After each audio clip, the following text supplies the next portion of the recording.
விறுவிறுப்பான அரசியல் நிகழ்வுகள் குறித்த ஆய்வுகள், நியாயங்களின் நிறம் மாறாத கூர்மையான விமர்சனங்கள், தீமைகளை சுட்டெரிக்கவும் நல்ல அரசியலை வளர்த்தெடுக்கவும் அறிவார்ந்த விவாதங்கள், இளைய தலைமுறையிடம் விழிப்புணர்வை ஊட்டும் விரிவான வரலாற்று விளக்கங்கள், கலை, இலக்கியம், ஆன்மீகம், பண்பாடுகளை படம் பிடித்து காட்டும் கருத்தோவியங்கள் வாரந்தோறும் உங்கள் தமிழருவி தர்பாரில் அணிவகுக்கும்.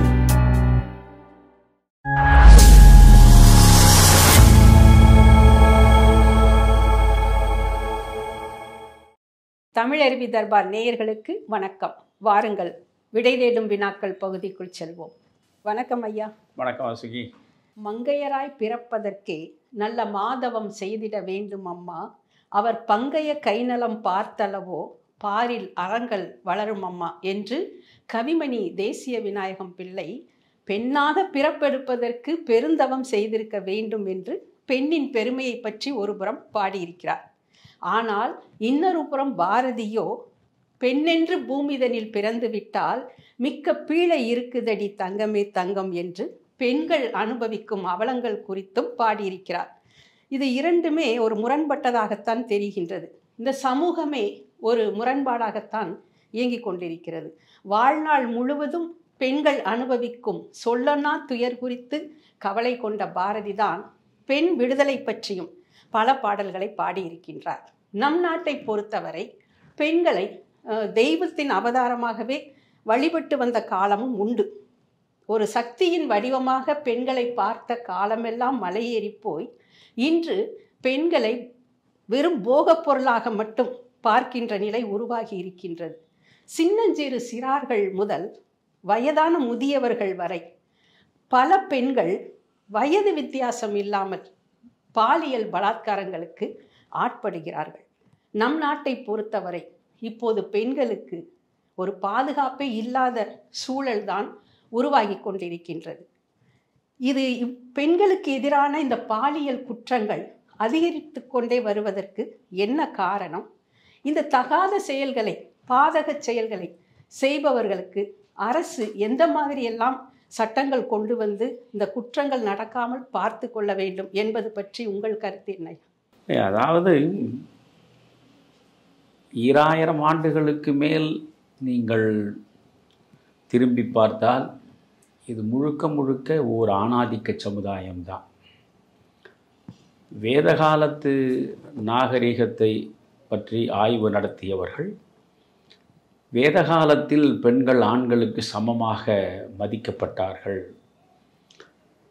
என்று சொல்கிறார்கள். அதிலும் குறிப்பாக ஏறக்குறைய 40க்கு மேற்பட்ட பெண் மக்களுடைய படைப்புகள் வேதங்களில் இடம்பெற்றிருக்கின்றன. ஆக அந்த அளவுக்கு கல்வி அறிவு பெற்றவர்களாகவும் சமத்துவம் சார்ந்தவர்களாகவும் சுதந்திர வாழ்வை கொண்டவர்களாகவும் இருந்திருக்கிறார்கள்.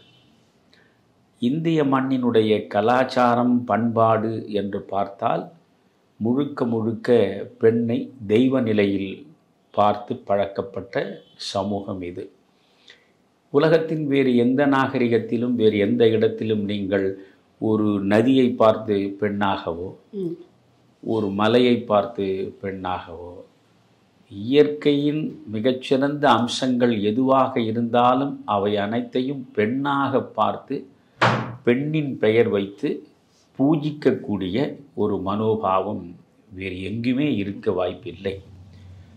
தண்ணீரை தெய்வமாக பார்ப்பதனுடைய விளைவுதான் நீங்கள் ஆடிப்பெருக்கு, காவிரிக்காக நாம் கொண்டாடுவது. எனவே பெண்ணை தெய்வ நிலையில் ஏற்றி போற்றுவது என்பது ஒரு பக்கம் இருக்கிறது. அதே நேரத்தில் பெண்ணை ஒரு போகப் பொருளாக பார்த்து தன்னுடைய இச்சைக்கு உட்பட்டவளாக அவளை என்ன சொல்வது அனுபவிப்பதும், அவள் மீது ஆதிக்கம் செலுத்துவதும், அடக்குமுறையை கையாள்வதும் இன்று நேற்றல்ல, இது ஒரு தொடர்கதையாகத்தான் இருந்து வருகிறது. அதனாலே தான் நம்முடைய முன்னவர்கள் இந்த பெண்களிடம் ஆண்கள் மிகச்சிறப்பாக நடந்து கொள்ள வேண்டும் என்பதற்காகவும், புலன் அடக்கம் என்பது எவ்வளவு முக்கியமானது என்பதை வலியுறுத்துவதற்காகவும் திரும்ப திரும்ப இந்த மேலான கருத்துக்களை வைத்தே இதிகாசங்கள், புராணங்கள், நீதி நூல்கள் எல்லாவற்றையும் உருவாக்கி இருக்கிறார்கள். எனவே இவற்றை நீங்கள் உள்ளே சென்று பார்க்கிற பொழுது ஒரு பெண்ணை எப்படி பார்க்க வேண்டும், ஒரு பெண்ணுக்கு எப்படி மரியாதையை கொடுக்க வேண்டும் என்பதெல்லாம் சொல்வதென்றால் அது தனிப்பட்ட ஒரு பெரிய விளக்க உரையை வழங்கலாம். நீங்கள் கூட இல்லாள் என்று தான் தமிழ் சொல்கிறது. இல்லாள் என்றால் இல்லத்தை ஆள்பவள். அப்படி என்றால் இல்லாளுக்கு நேர் எதிர் சொல்லாக இல்லான் என்று சொன்னால் பொருளே மாறுபட்டு போகிறது இல்லையா? அப்படி பெண்ணை இல்லத்தை பொறுத்தவரை ஆள்பவள் அவள் என்று முதலிடத்தை கொடுத்திருக்கக்கூடிய நிலை இப்பொழுது இல்லை என்று தான் சொல்ல முடியும். நீங்கள் அதாவது புறச்சமூகத்திலும் சரி, அகவயப்பட்ட உணர்வு நிலையிலும் சரி, ஒரு பெண் பெரிதாக இன்றைக்கு போற்றப்படவில்லை. நான் என்ன முதலில் சொல்கிறேன், பெண் மக்களுக்கு நான் சொல்லக்கூடியது ஒன்றுதான். தன்னை ஒரு தாயாகவும் ஒரு மகளாகவும் ஒரு சகோதரியாகவும் பாவித்தே பழக்கப்பட்ட பாரம்பரிய அடிமைகளாக மாறிவிட்டார். ஒரு பெண் என்றால் அவள் தாய் நிலையில் இருப்பவள், மகளாக இருப்பவள், சகோதரியாக இருப்பவள். இந்த 3 நிலைகளில் மட்டுமே இருப்பது என்பது பரம்பரையாக வந்து சேர்ந்த கருத்தியல் ரீதியான ஓர் அடிமைத்தனம் என்று தான் நான் நினைக்கிறேன். நீங்கள் தாயாக இருங்கள், மகளாக இருங்கள், சகோதரியாக இருங்கள், அனைத்துக்கும் மேலே நீங்கள் நீங்களாக இருங்கள். நான் ஒரு மனுஷி, நான் ஒரு தனி மனுஷி, நான் உன்னை போல் சக உயிரி என்று உணரக்கூடிய ஒரு நிலைக்கு பெண் வந்தால் ஒழிய நீங்கள் இவற்றிலெல்லாம் பெரிய மாறுபாட்டை காண முடியாது. இந்த உணர்வு அவர்களுக்கு வர வேண்டும் என்றால் நான் மிக முக்கியமாக சொல்வது ஒன்று கல்வி. கல்வியை பெறுவதன் மூலம்தான் அவர்களுக்கு அறிவு விரிவாகும். கல்வியை பெறுவதன் மூலம்தான் அவர்களுக்கு தன்னம்பிக்கை பெருகும். கல்வியை பெறுவதன் மூலமாகத்தான் தற்சார்பு தன்மையோடு அவர்கள் வாழ முடியும். பிறரை சார்ந்து வாழ வேண்டிய நிலையிலிருந்து எப்பொழுது பெண் விடுபடுகிறாளோ அப்பொழுதுதான் பெண்ணுக்கான சுதந்திரம் கொஞ்சம் கொஞ்சமாக கண் விழிக்கும்.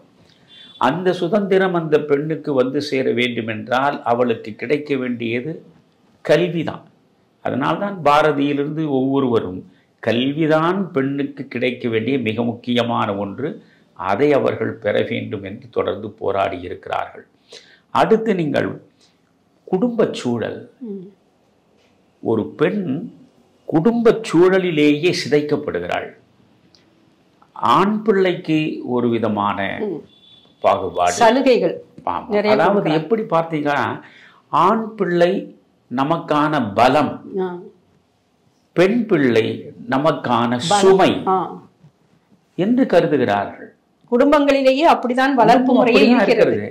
அதாவது நீ ஓடாதே, நீ ஆடாதே, நீ பாடாதே, நீ சிரிக்காதே என்று சொல்லி சொல்லி சொல்லி அந்த பெண்ணை வளரும் பருவத்திலேயே சுய சிந்தனை அற்றவளாகவும் சுதந்திரத்தை இழந்தவளாகவும் இவர்கள் உருவாக்கி விடுகிறார்கள். எனவே முதலில் ஒரு பெண் தன்னை உயர்த்தி கொள்வதற்கான அடித்தளம் குடும்பத்தில் அமைய வேண்டும். இன்று வரையில் அது ஒரு மிகப்பெரிய குறைபாடாக இருக்கிறது.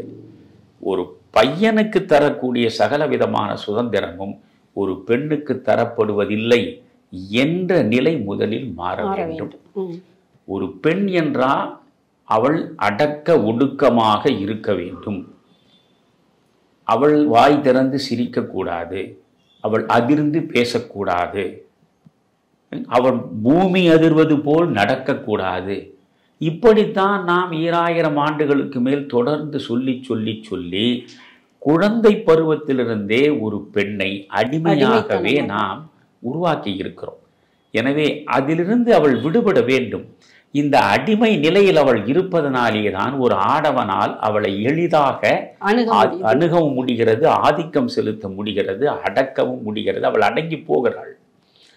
எனவே முதலில் பெண் குடும்பத்தில் இருக்கக்கூடிய பெற்றோர்கள், பெரியவர்கள் ஆண் பிள்ளைகளுக்கு சமமாக பெண் பிள்ளைகளை அவர்கள் மதிக்க வேண்டும். இப்பொழுது நீங்கள் பாருங்கள், ஏராளமாக வரதட்சணை கொடுமை. வரதட்சணை கொடுமை என்பது வரதட்சணை கொலையாக போய் நின்றிருக்கிறது இப்பொழுது, இல்லையா? இவற்றையெல்லாம் ஒரு குறிப்பிட்ட அரசின் மீது குற்றம் சுமத்துவதனால் நாம் எந்த தீர்வையும் காண முடியாது. ஒட்டுமொத்த சமூகத்தின் மனோபாவமும் முதலில் மாற வேண்டும். ஏன் வரதட்சணையை கொடுக்கிறீர்கள்? காரணம் பையன் பலம், பெண் சுமை. இந்த சுமையை இன்னொருவன் ஏற்றுக்கொள்கிறான், அதனால் சுமை கூலி தருகிறீர்கள். இந்த பெண்ணை அவன் சுமப்பதற்காக, தான் சுமந்த சுமையை இவன் சுமக்க வந்திருக்கிறான் என்பதற்காக சுமை கூலியாக தருகிறீர்களே, அதற்கு பெயர்தான் வரதட்சணை. முதலில் இந்த வரதட்சணை என்கிற கொடுமையிலிருந்து சமூகம் விடுபட வேண்டும். சுயமரியாதை உள்ள எந்த ஆண்மகனும் ஒரு பெண் வீட்டிலிருந்து ஒரு செப்பு காசை கூட பெறுவதற்கு முயலக்கூடாது. பெண்ணை வைத்து இவன் தன்னுடைய வாழ்வை வளப்படுத்திக் கொள்ள வேண்டும் என்று சிந்திக்கிற பொழுதே அவன் ஆண்மையை முழுவதுமாக இழந்து விடுகிறான். ஆணுக்குரிய எந்த அடையாளமும் அவனுக்கு இல்லாமல் போய்விடுகிறது என்பதுதான் என்னுடைய கருத்து. அதனால முதலில் நான் முக்கியமாக உங்களுக்கு சொல்வது, இன்றைய மக்களுடைய சிந்தனைக்கு வைப்பது, முதலில் நீங்கள் குடும்பத்தில் ஒரு குழந்தையாக பெண் உருப்பெற்று வளருகிற பொழுதே அவளுக்கு தன்னம்பிக்கையை ஊட்ட வேண்டும். ஆணுக்கு பெண் நிகர் என்கிற மனோநிலையை வளர்த்தெடுக்க வேண்டும். எந்த வகையிலும் ஆணை விட பெண் தாழ்ந்தவள் என்ற புரிதல் வந்து விடாமல் நீங்கள் பார்த்து கொள்ள வேண்டும். ஒன்று. இரண்டாவது, பெண் பெரிய அளவுக்கு சமூகத்தில் தலை நிமிர்ந்து கம்பீரமாக நடைபோட வேண்டும் என்றால் அவள் சுயசார்பு உள்ளவளாக இருக்க வேண்டும். சுயசார்பு உள்ளவளாக அவளை உருவாக்குவதற்கு வேண்டியது கல்வி ஒன்றுதான். எனவே கல்வி அவளுக்கு நிச்சயமாக தரப்பட வேண்டும். ஆக ஒன்று குடும்பச் சூழல், இன்னொன்று அவள் பெற வேண்டிய கல்வி, மூன்றாவது அவளை சுற்றி இருக்கிற சமூகத்தின் மனோபாவம். சமூகத்தின் மனோபாவம் முதலில் மாற வேண்டும்.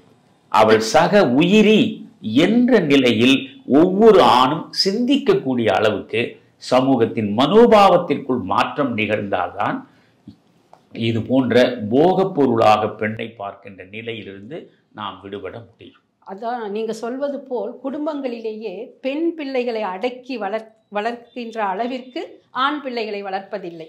பொதுவாக பார்த்தீங்கன்னா, ஏதாவது ஒரு தவறு ஆண் பிள்ளை செய்து விட்டாலும் கூட அவன் ஆம்பளை எதை வேணா செய்வான், நீ பெண் பிள்ளை, நீ அடக்கமாக இருக்க வேண்டும், ஆண்களை எதிர்த்து பேசக்கூடாது, ஆண் பிள்ளை என்றாலும் ஆண் பிள்ளை என்றெல்லாம் அவன் செய்கின்ற தவறுகளை, குற்றங்களை அப்படியே கண்டுக்காம போறதுனால தான் அதை கடந்து போயிடுறாங்க.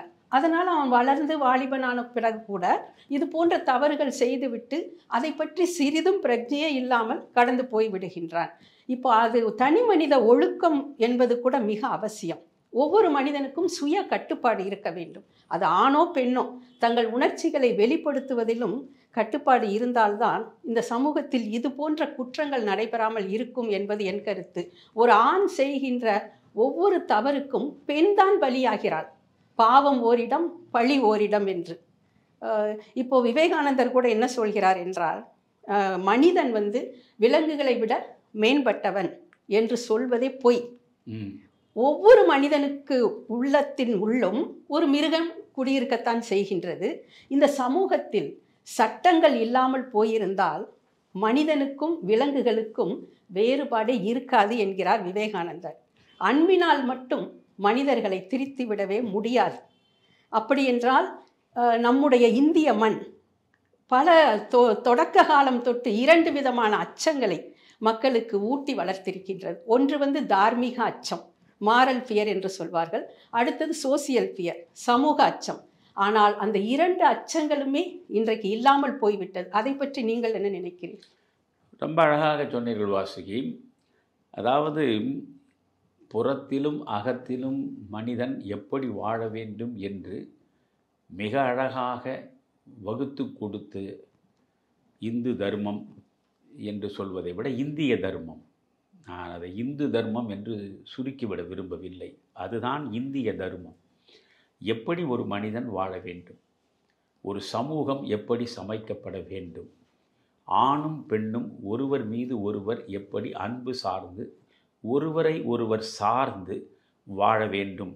சார்ந்து வாழ்வது என்பது தவறில்லை, ஆனால் அந்த சார்ந்து வாழ்வது என்பது அடிமைத்தனமாக மாறிவிடக்கூடாது என்பதுதான் முக்கியமானது. இப்பொழுது நீங்கள் முந்தைய சமூகம் எப்படி இருந்ததோ அதைவிட இன்றைய சமூகம் மிக மோசமாக போயிருப்பதற்கு புறச்சூழல் மிக முக்கியமான காரணம். நான் முதலில் உங்களுக்கு சொன்னேன், வீட்டில் ஒரு குழந்தை வளர்த்தெடுக்கப்படுகிற பொழுது அந்த குழந்தைக்கு தன்னம்பிக்கையை ஊட்ட வேண்டும். அவள் ஆணுக்கு நிகரானவள் என்ற நிலையில் அவள் வளர்த்தெடுக்கப்பட வேண்டும் என்று சொன்னேன். கல்வி எந்த அளவுக்கு அவளுக்கு முக்கியமானது என்பதையும் நான் உறுதிபட சொன்னேன். மூன்றாவதாக சமூகத்தின் மனோபாவம் மாற வேண்டும் என்றேன். இவை எல்லாவற்றிலும் மேலானது புறச்சூழல் உங்களுக்கு எப்படி அமைகிறது என்பதுதான் முக்கியமானது. அந்த புறச்சூழலை கட்டுப்படுத்துவதும் அந்த புறச்சூழலை நெறிப்படுத்துவதும் தான் அரசினுடைய மிக முக்கியமான தார்மீக பொறுப்பு.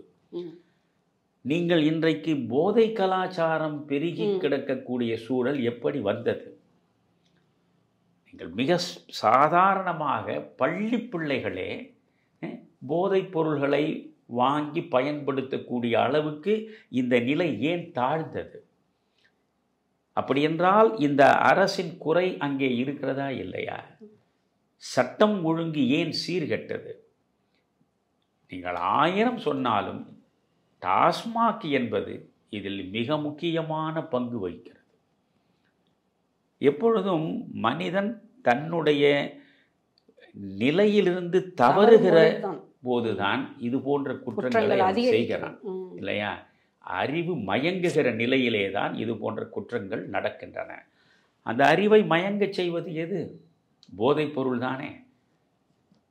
டாஸ்மாக்கை நீங்கள் வீதிதோறும் திறந்து வைத்து சாராய வெள்ளம் பெருக்கெடுத்து ஓடுகிற சமூகமாக மாற்றிவிட்ட பிறகு எந்த மனிதனும் அந்த சாராயத்திற்கு இரையாகிவிட்ட நிலையில் அவன் ஏற்கனவே ஒரு பெண்ணை போகப் பொருளாக பார்த்து பழக்கப்பட்டவன் இப்பொழுது இன்னும் மிக விரைவாக அந்த உணர்ச்சிக்கு அவன் ஆட்படுகிறான்.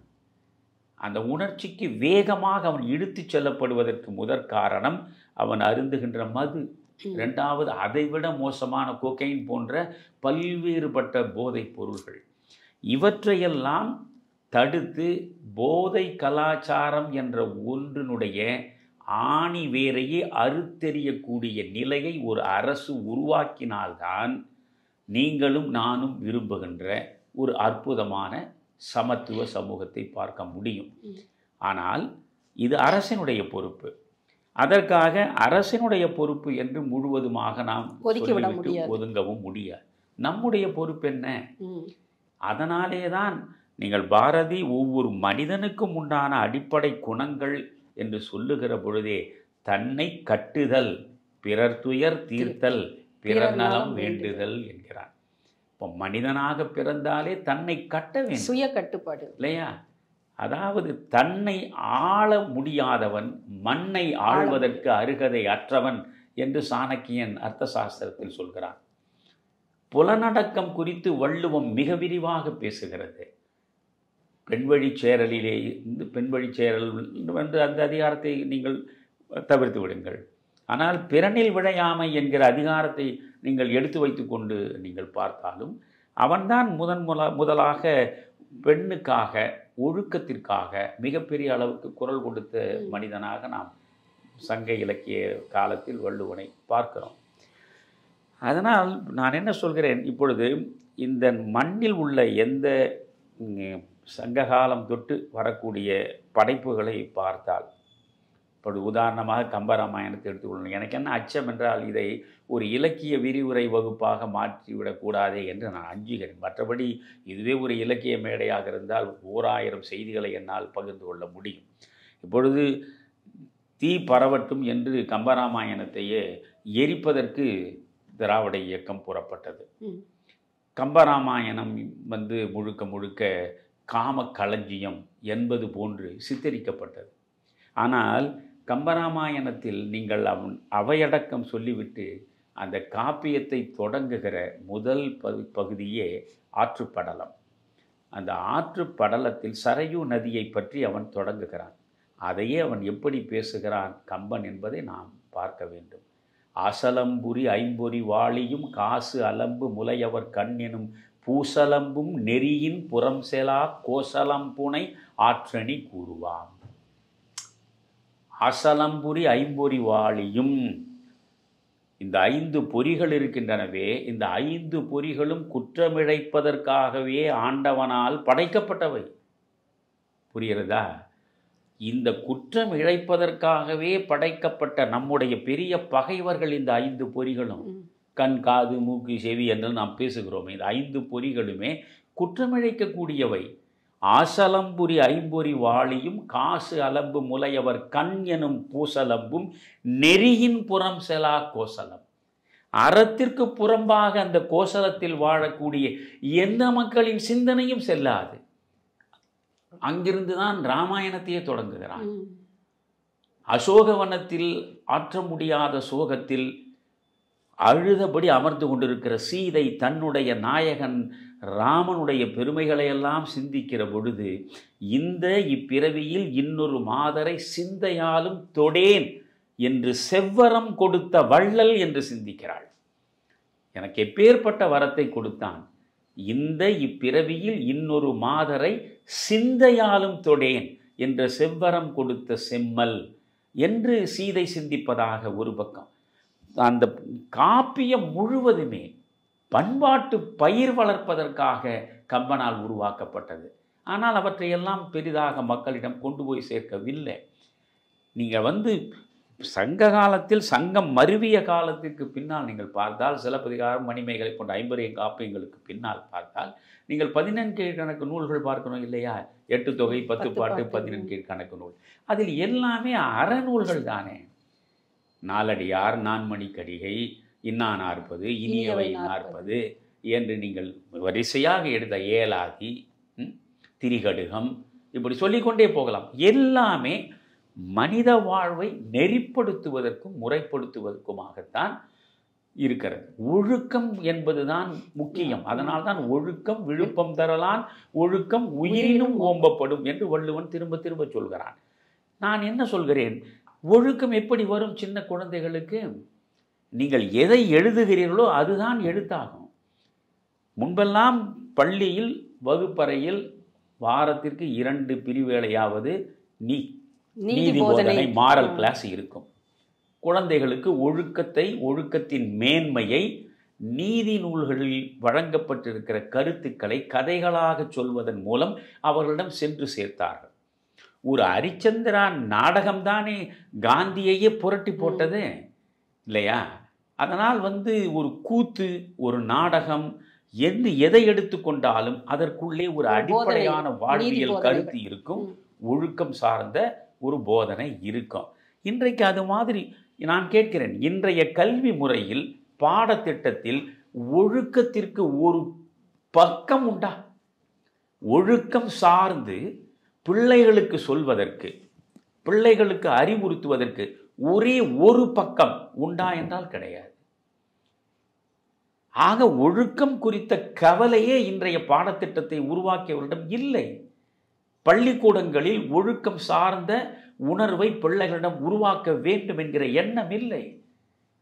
பிள்ளைகளை மதிப்பெண்களை பெறக்கூடிய இயந்திரங்களாக மாற்றுவதுதான் இன்றைய கல்வி முறையாக இருக்கிறதே தவிர, ஒழுக்கம் சார்ந்து அறம் சார்ந்து வாழ வேண்டியது தான் வாழ்க்கை என்ற புரிதலை அவர்களுக்கு வழங்கவில்லை. நாம் 3500 ஆண்டுகளுக்கு முன்னால் உள்ளது தான் வேதங்களும் உபனிஷதங்களும். அதிலேயே நீங்கள் பார்த்தால் ஒரு வரி சத்தியம் வத தர்மம் சர என்று ஒற்றை வரியில் எவ்வளவு அழகாக வாழ்வியலை சொல்கிறான். பேசினால் உண்மையை பேசு, வாழ்ந்தால் தர்மத்தின்படி வாழ்ந்து. அந்த மாதிரியான செய்திகளை நீங்கள் அங்கிருந்து ஆரம்பித்து, திருக்குறளை விடவா உங்களுக்கு வாழ்க்கையை, வாழ்வினுடைய உன்னதத்தை, ஒழுக்கத்தை, ஒழுக்கத்தினுடைய மேன்மையை சொல்வதற்கு வேறொரு நூல் வேண்டும்? இவையெல்லாம் தமிழில் தானே இருக்கின்றன. எனவே நம்முடைய கல்வி முறையில் மிகப்பெரிய குறை இருக்கிறது, மிகப்பெரிய குறை இருக்கிறது. நாம் பெண் பிள்ளைகளை எப்படி பார்க்க வேண்டும்? நீங்கள் விவேகானந்தர் மிக அழகாக சொல்வார், என்னிலும் வயது குறைந்த பெண்ணை பார்க்கிற பொழுது அவளை என் மகளாக பார்க்க வேண்டும், அல்லது என் சகோதரியாக பார்க்க வேண்டும். என்னிலும் வயது முதிர்ந்தவளை பார்க்கிற பொழுது என் தாயாக பார்க்க வேண்டும். அவ்வளவுதான். அங்கே எனக்கென்று வந்து வாய்க்கக்கூடிய ஒருத்திதான் என் மனைவியாக பார்க்கப்பட வேண்டியவள். மற்றபடி அனைவருமே நீங்கள் தாயாகவும் சகோதரியாகவும் மகளாகவும் பார்த்து பழக வேண்டும் என்று விவேகானந்தர் மட்டுமல்ல, அது இந்த மண்ணினுடைய பண்பாடு, பாரம்பரியமே அப்படிதான் அப்படி வந்தது. அப்படி வந்ததனால் நீங்கள் அதை திரும்ப திரும்ப பிள்ளைகளிடம் கொடுத்து இப்போ நான் படிக்கிறேன், நீங்கள் படிக்கிறீர்கள், நம்மலாம் படிக்கிற காலத்தில் இவையெல்லாம் திரும்ப திரும்ப திரும்ப நம்மிடம் கொண்டு வந்து சேர்க்கப்படுகிற நிலையில், வாழ்க்கை என்பது இதுதான், ஒழுக்கம் என்பதுதான் உயர்வையும் உன்னதத்தையும் தரும், எனவே அறத்தின்படி நாம் வாழ வேண்டும் என்ற நிலையில் நம்மை கொண்டு வந்து சேர்த்திருக்கிறது. இன்றைய பிள்ளைகள் கெட்டு போயிருக்கிறார்கள் என்றால் பிள்ளைகள் மட்டும் நாம் குற்றத்திற்குரியவர்கள் இல்லை. இன்றைக்கு சமூகமும் பெண்களை போகப்பொருளாக பார்ப்பதும் வல்லுறவு செய்யக்கூடிய அளவுக்கு இன்றைக்கு மிருகத்தனமாக, அதாவது நீங்கள் சொன்னதுதான், 3 வயது சின்னஞ்சிறு குழந்தையிலிருந்து 80 வயது மூதாட்டி வரையில் இவன் பார்க்கிற பொழுதே இவன் வல்லுறவு கொள்ள வேண்டும் என்று நினைக்கிறான் என்றால், இவனை விட மோசமான மிருகம் உலகத்தில் வேறு எதுவாக மிருகங்கள் கூட இது போன்ற செய்யாது. அழகாக சொன்னீங்க. அப்படி என்றால் இவனை இந்த நிலைக்கு இட்டு செல்வதற்கு காரணிகள் யாவை? அந்த காரணிகளை ஒவ்வொன்றாக கண்டு நீங்கள் கலைந்தெறிய வேண்டும். அதுதான் முக்கியம். அதில் மிக முக்கியமான காரணி ஊடகங்கள். ஆமா, மிக மிக முக்கியமான காரணி சினிமா. இன்றைக்கு இருக்கக்கூடிய திரைப்படங்களாகவா இருக்கின்றன? குடும்பத்தோடு சென்று பார்க்கவே முடியாது. உறவுகளே கொச்சைப்படுத்தப்படுகின்றன இல்லையா? அதிலும் நீங்கள் இந்த காதல் டூயட் பாடல்கள் என்று வைத்துக்கொண்டு அவர்கள் நடத்துகிற அசிங்கங்கள் அருவருப்பானவை. எனவே இன்றைக்கு திரைப்படங்கள் முழுக்க முழுக்க அறத்திற்கு புறம்பான வாழ்க்கையைத்தான் கொண்டு செலுத்துகிறது. ஒரு பக்கம் ஊடகங்களுக்குள்ளே சென்றால் எல்லாவற்றையும் தரம் தாழ்ந்த மிக கேவலமான அருவருப்பான செய்திகள், காட்சிகள் குப்பையை போல் குவிந்து கிடக்கின்றன. ஒரு 8ஆம் வகுப்பு படிக்கக்கூடிய பையன் கூட எளிதாக இந்த பாலியல் சார்ந்த காட்சிகளை பார்க்கக்கூடிய அளவுக்கு இன்றைக்கு அப்படி ஒரு சூழல் வாய்த்திருக்கிறது. அவன் கையிலேயே இருக்கிறது, அவன் வைத்திருக்கிற செல்லிலேயே இருக்கிறது எல்லா மோசமான ரசக்குறைவான காட்சிகளும். பிறகு எப்படி அவன் உருப்படுவான்? எனவே இவற்றை பார்க்கக்கூடாது, தீயதை பார்க்கக்கூடாது, தீயதை சிந்திக்கக்கூடாது என்பதை போல ஒவ்வொரு காரணியாக எதையெல்லாம் இந்த பெண்ணுக்கு எதிராக இருக்கின்றனவோ அவற்றை தனித்தனியாக இனம் கண்டு ஒவ்வொன்றையும் களைந்தெடுப்பதற்கு சமூகம் ஒட்டுமொத்தமாக முயல வேண்டும். அரசுக்கும் பொறுப்பு இருக்கிறது, தனிநபருக்கும் பொறுப்பு இருக்கிறது. இது எல்லாம் இன்று நாளை முடியக்கூடிய ஒன்று அல்ல. ஆனால் நான் சொல்வது என்னவென்றால், முதலில் ஒரு பெண்ணை பார்க்கிற பொழுதே போகப் பொருளாக பார்க்கக்கூடிய அந்த நிலையிலிருந்து முற்றிலும் விடுபட, அதுக்கு சமூக ஒழுக்கத்தை நாம் கடைபிடிக்க வேண்டும் ஐயா. நீங்கள் சொன்னது போல புறச்சூழல்கள் தான் நிறைய இளைஞர்களை பாதிக்கிறது இல்லையா? இப்போ சோசியல் மீடியா எடுத்துக்கோங்க. அது போன்று இப்போ போதை கலாச்சாரத்தை பற்றி சொன்னீங்க. இந்த போதை பொருள் எடுத்துக்கொள்வதும் கூட இளைஞர்கள் தன்னிலை மறந்து தான் என்ன செய்கிறோம் என்பது தெரியாமலேயே இது போன்ற மிருகத்தனமான செயல்களில் ஈடுபடுகிறார்கள். ஒரு பெண்ணுக்கு ஏற்படும் இந்த துயரங்கள் குறித்து நான் சிந்திக்கையில் உண்மையிலேயே என் மனம் பொறுக்காமல் சொல்கின்றேன், இது போன்று மிருகத்தனமான செயல்களில் ஈடுபடுவர்களுக்கு உடனே தூக்கிலிட வேண்டும். இன்னும் பார்க்க போனால் சட்டங்கள் இடுக்குப்பிடியாக இருந்தால் இந்த குற்றங்கள் நடக்காது என்று சொல்கிறார்கள். போக்சோ என்ற சட்டம் கூட கடுமையான சட்டம்தான். ஆனால் இன்று சமூகத்தில் தொடர்ந்து நடைபெற்று கொண்டிருக்கும் இந்த பாலியல் குற்றங்களை எல்லாம் பார்க்கும்போது அந்த சட்டத்திற்கு யாரும் பயப்பட்டதாகவும் தெரியவில்லை. பொதுவாக இந்த சட்டங்கள் அந்த பாதிக்கப்பட்ட குழந்தைகளோ பெண்களோ அவர்கள் சொன்ன சாட்சியங்களே போதும், அவர்களுடைய வாய்மொழி வார்த்தைகளே போதும் அந்த குற்றவாளிக்கு தண்டனை கொடுப்பதற்கு என்று சொல்கிறார்கள். ஆனால் அரசியல் பின்புலத்தாலும் செல்வாக்கினாலும் குற்றவாளிகள் தப்பித்து விடுகிறார்கள். இது போன்ற குற்றங்கள் மேலும் மேலும் நடக்காமல் இருக்க வேண்டும் என்றால் நம் அரசு தண்டனைகளை அதிகப்படுத்த வேண்டும். இன்னும் சொல்லப்போனால் நம்முடைய குடும்பங்களிலேயே இது போன்ற பாலியல் பலாத்காரங்கள் தொடர்ந்து உறவினர்களால் நடைபெற்று கொண்டிருக்கிறது, அது வெளியே வராமல் இருக்கின்றது. காந்தி சொல்வது போல் ஒரு பெண் எப்போது இரவில் அனைத்து அணிகலன்களையும் அணிந்து கொண்டு தைரியமாக வெளியில் நடமாடுகிறாளோ அப்போதுதான் உண்மையான சுதந்திரம் இந்த நாட்டிற்கு கிடைத்தது என்பார். ஆனால் இன்று பகலில் கூட பெண்கள் வெளியே செல்ல முடியாத நிலைதான் உருவாகி இருக்கிறதையா. இப்போ இந்த குற்றங்கள் எதனால் ஏற்படுகிறது? பெண்களுக்கு அந்த தற்சார்பு தன்மையை எப்படி உருவாக்கி தர வேண்டும், புறச்சூழல்கள் எப்படி ஒரு இளைஞர்களை பாதிக்கிறது, கல்வி முறையில் என்ன மாற்றங்கள் கொண்டு வர வேண்டும். அரசு மட்டும் இதற்கு காரணம் அல்ல, ஒவ்வொரு தனி மனிதனும் ஒரு பொறுப்புணர்வோடு இதை நடத்தி நம்ம பின்பற்றி வந்தால் இது போன்ற குற்றங்கள் தவிர்க்கலாம் என்று மிக தெளிவாகவும் விளக்கமாகவும் சொன்னீர்கள். நன்றி ஐயா. அதாவது இது ஒரு முக்கியமான தலைப்பு. இதை ரொம்ப விரிவாக பேசுவதற்கு இப்பொழுது நேரமில்லை. ஆனால் இந்த பிரச்சனையினுடைய மூலத்தை நாம் இப்பொழுது தொட்டு காட்டுகிறோம். எவற்றிலிருந்தெல்லாம் விடுபட்டு பெண் பிள்ளைகளை கொண்டு வந்து களத்தில் நிறுத்த வேண்டும் என்பதற்காக ஒரு சின்னஞ்சிறிய உரையாடல் தான் இது. ஆனால் இதில் நிறைய நாம் பேச வேண்டி இருக்கிறது, நிறைய பகிர்ந்து கொள்ள வேண்டி இருக்கிறது. அதை வேறொரு தருணத்தில் நாம் இன்னும் கூடுதலாக சிந்தித்து நிறைய செய்திகளை பகிர்ந்து கொள்வோம். வணக்கம்.